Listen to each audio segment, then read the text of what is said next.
This is a website we've been working on for a bit. We were initially talking to Table Flip about this to get them to do it, but we didn't have any money, so we had to do it ourselves. So unfortunately, so it's probably very badly done, but nevertheless, this is where we are. So this probably not. No. The story is this is about trying to help banks with FC regulation. Now, I know they're not everyone's favourite people, but they have lots of problems, particularly from the FCA, where they're trying to obey and regulations, but they can't understand them. The FC.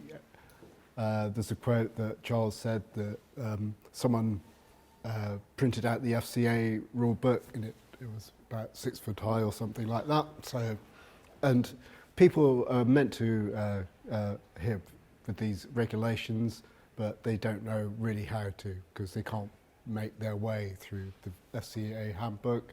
And that's just one of lots of handbooks. There's the PRA handbook, Prudential. There's lots of regulations they have to adhere with. So what we've got here is a mixture of technologies. We're quite interested in this. It's called BPMIO. I want to or just pick another more sexy diagram.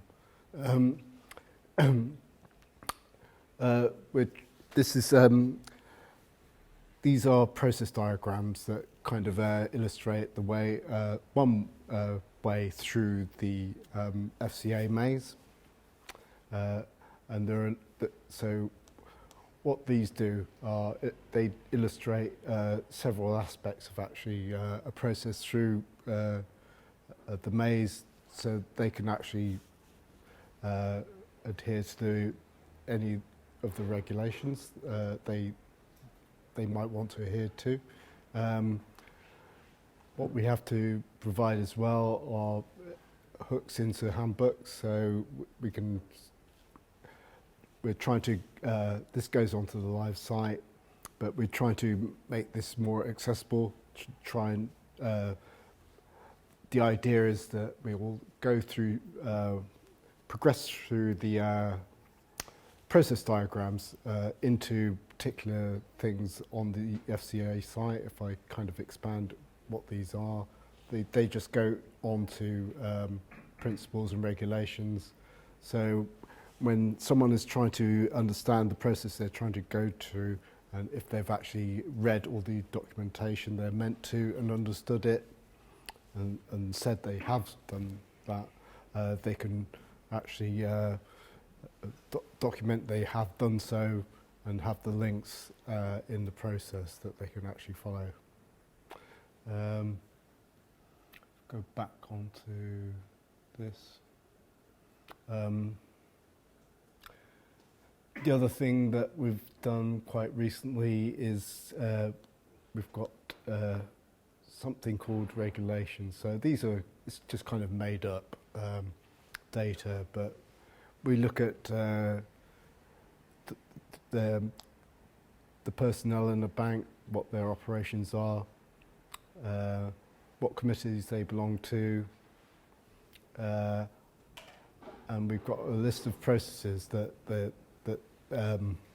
certain departments will carry out per bank. And I've tried to make this kind of more accessible by putting it in a graph if this is going to render properly. So I actually learnt this off of the Coursera course recently using Viz.js. So it just renders that whole process that you've just seen as a graph. And the aspect that you see, I don't know if anyone's familiar with that and has done that, the relative sizes of the bubbles or the nodes reflect some aspects. So in this case, the cost, which you can see here, of any of the processes. So kind of this is very much work in progress. We're trying to we're trying to perfect it and get and we're just following any ideas. We get the ideas off of our potential clients and follow that, and this is one of those ideas. So okay.